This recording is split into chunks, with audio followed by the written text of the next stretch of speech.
কই গো, তোমাকে যে বলেছিলাম বিল্টুর জন্য কাঁঠাল আনতে, তোমার হাতে কাঁঠাল কই? কি আর বলবো গিন্নি, কাঁঠালের যা দাম, এক একটা কাঁঠালের দাম 100 টাকা করে চাইছে। আমি তোমার কোনো কথা শুনতে চাই না।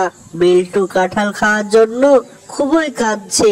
তোমাকে আজকের মধ্যেই ওকে কাঁঠাল এনে দিতে হবে, নইলে তুমি বাড়িতে আসবে না, এই বলে দিলাম আমি। এই কথা শুনে বিল্টুর বাবা বাড়ি থেকে বেরিয়ে গেল।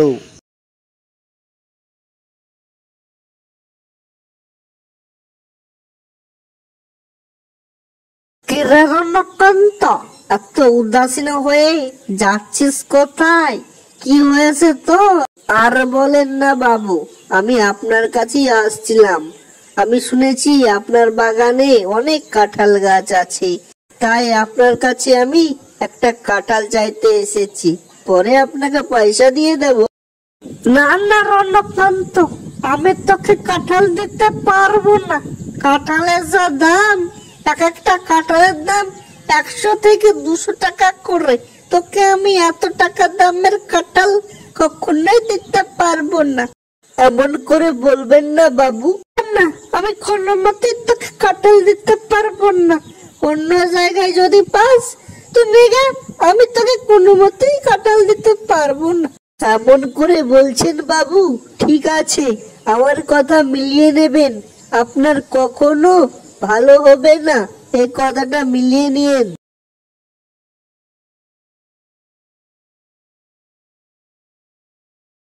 ধুর ধুর, এই জীবন আর ভালো লাগে না। জীবনটা পুরো তেজপাতা হয়ে গেল। এই জীবনে আর কি করব? কাঁঠাল তো পেলাম না, দেখছি এখানে ছোট বীজ কাঁঠাল গাছ। কি করা যাবে? এটাই নেওয়া যাবে। রণকান্ত ছোট কাঁঠাল গাছটি নিয়ে বাড়িতে চলে গেল। বাড়িতে যেতে যেতে রণকান্ত তার বাড়ির এক পাশে কাঁঠাল গাছটি পুঁতে দিল।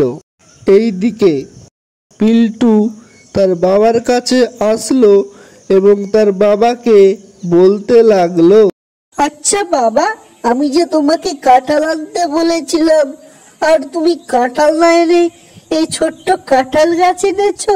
বাবা বিল্টু, তুমি অত চিন্তা করছো কেন? এই কাঁঠাল গাছ বড় হলে তুমি কত কাঁঠাল খেতে পারবে বলো?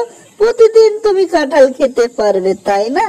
বুঝলাম বাবা, কিন্তু এই কাঁঠাল গাছ যে বড় হতে হতে আমিও বড় হয়ে যাব, তখন আর কাঁঠাল খাওয়ার ইচ্ছে না থাকতেও পারে।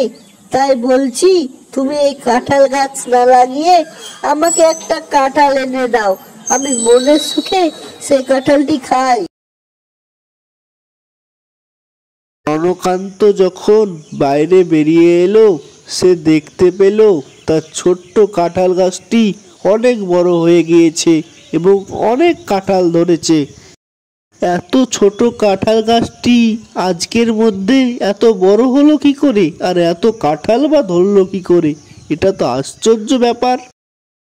কাঁঠাল গাছটি বলতে লাগলো, তোমরা আমাকে দেখে ভয় পেও না। আচ্ছা কাঁঠাল গাছ মামা, আমি কি প্রতিদিন তোমার কাছ থেকে কাঁঠাল খেতে পাবো?